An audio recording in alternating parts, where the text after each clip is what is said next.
I love it. Springtime fishing, top water. Yeah, this guy got him on the River 2C bubble pop. Let's get him in the boat. Decent sized bass. They're hitting the top water this morning very, very softly. And having a blast catching these guys. Let's get him in the boat. There you see it, the River 2C bubble pop. I love these baits by River 2C. The finish on them, their bubble chamber that they have, awesome bait.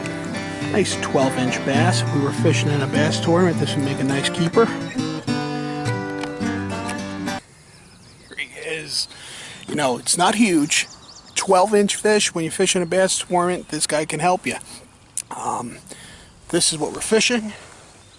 This is what I look forward to in the winter time, topwater time.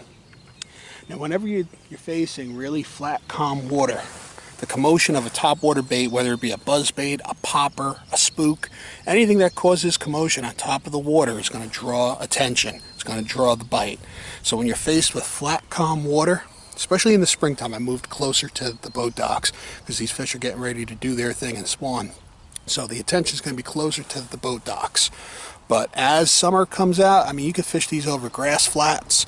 You could fish them over rock bottoms. You could fish them out on, you know, deep water. I mean, I've caught bass in 10, 15 feet of water fishing topwater. So topwater baits are awesome to use.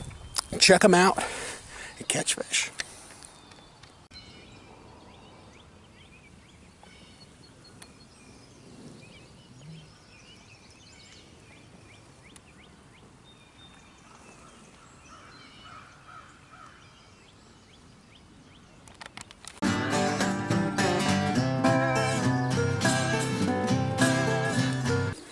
I want to talk a little bit about the bubble pop.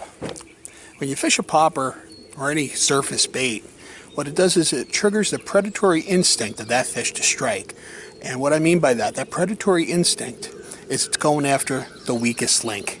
And what this is resembling, what your topwater bait is resembling, is an injured minnow, an injured bait fish, even an injured critter flopping around on the water surface.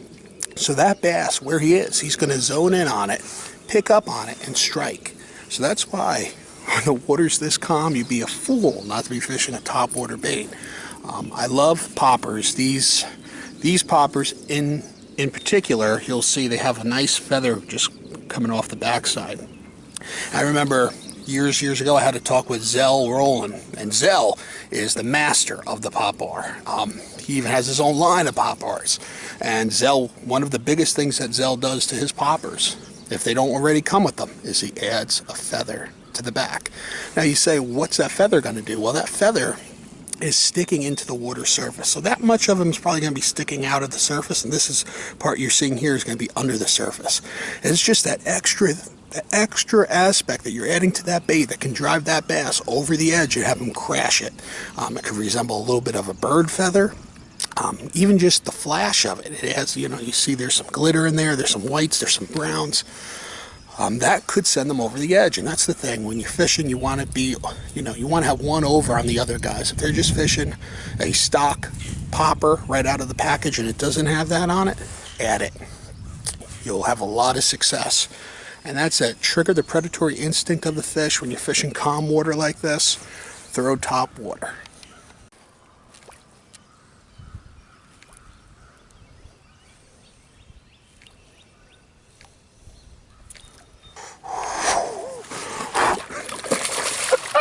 Oh, this is a big hog right here.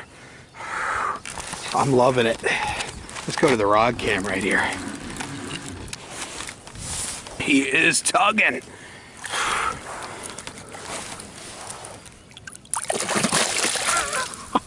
Got to get him into the boat. I'm loving this old town predator. Handles really well. There he is. Top water in his mouth. I'm telling you, that predatory instinct on these guys. Oh yeah, let's get him in the boat. Top water. This is what I mean. You got to throw top water. at the shoreline when you're fishing the spring bite, because these big hogs are really, really shallow right now, and they can't resist. You know, that popper is bringing out that predatory instinct. It has to get that weakest link. So throw topwater baits. Poppers are one of my favorites. You'll see them in all past reel deals. And this is a quality fish. I would say a good maybe three-pound bass right there. And he struck that topwater. Important thing, we're going to let him go right away now. He has to get back on his thing, what he was doing right there on the shoreline, probably starting to bed. So we're going to let him go. Topwater. Become a topwater angler.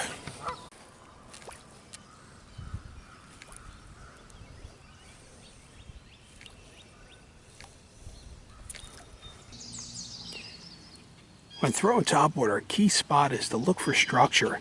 Even a tree that's coming into the water like this tree in front of us here, and those limbs are coming out.